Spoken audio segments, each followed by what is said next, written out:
On nous a menti depuis l'enfance. On nous a dit travaille bien à l'école, trouve un bon diplôme, décroche un bon travail et tu réussiras ta vie. Pourtant, aujourd'hui, des millions de personnes travaillent dur, se lèvent tôt, rentrent tard, font des heures supplémentaires, mais restent pauvres toute leur vie. La vérité, c'est que le salaire n'a jamais été conçu pour rendre quelqu'un riche. Il a été conçu pour te maintenir fonctionnel, dépendant et surtout occupé. Le salaire te donne juste assez pour survivre, mais jamais assez pour être libre.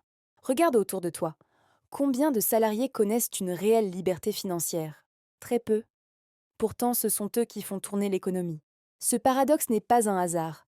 Le salaire est une cage dorée. Une cage confortable, mais une cage quand même.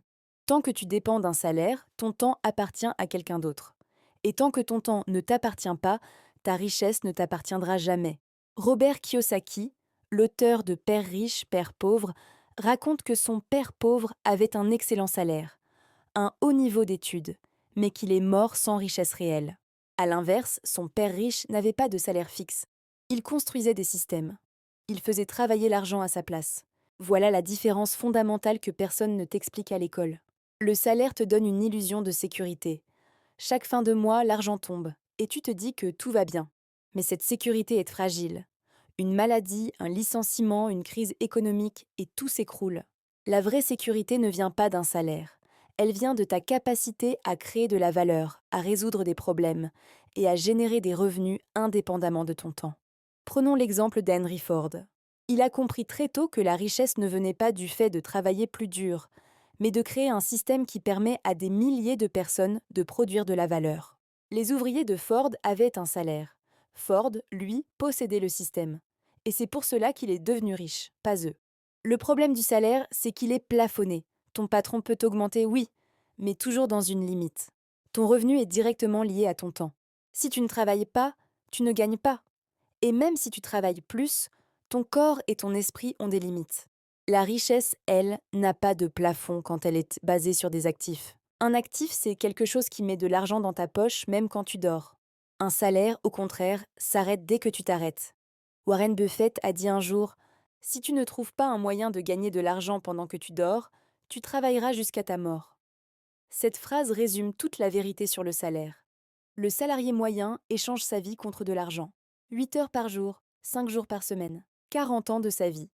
Et au final, une retraite souvent insuffisante. Ce n'est pas un jugement, c'est un constat. Le système salarial a été créé à l'époque industrielle pour former des travailleurs obéissants, ponctuels et dépendants, pas des créateurs de richesse.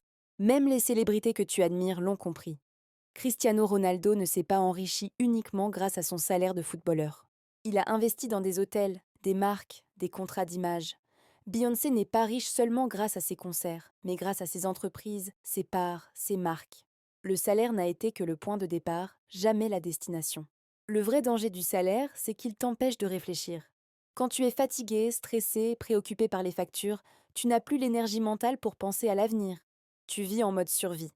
Et quelqu'un qui survit ne construit pas de richesse. Il survit, c'est tout. Cela ne veut pas dire que le salaire était mauvais. Le salaire peut être un outil, un tremplin, une source de capital initial. Mais s'il devient ton seul pilier financier, alors il devient ta prison. Les riches utilisent le salaire pour investir. Les pauvres utilisent le salaire pour consommer. Chaque fois que ton salaire augmente, ton niveau de vie augmente aussi.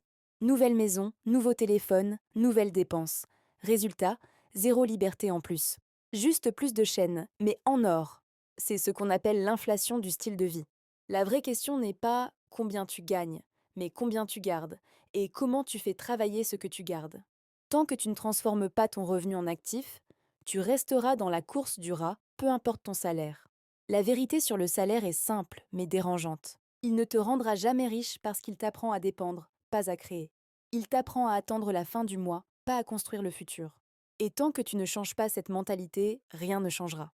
La richesse commence le jour où tu comprends que ton objectif n'est pas d'augmenter ton salaire, mais de réduire ta dépendance au salaire. Construis des compétences, crée des sources de revenus, investis, même petit à petit. La liberté financière n'est pas un miracle, c'est une stratégie.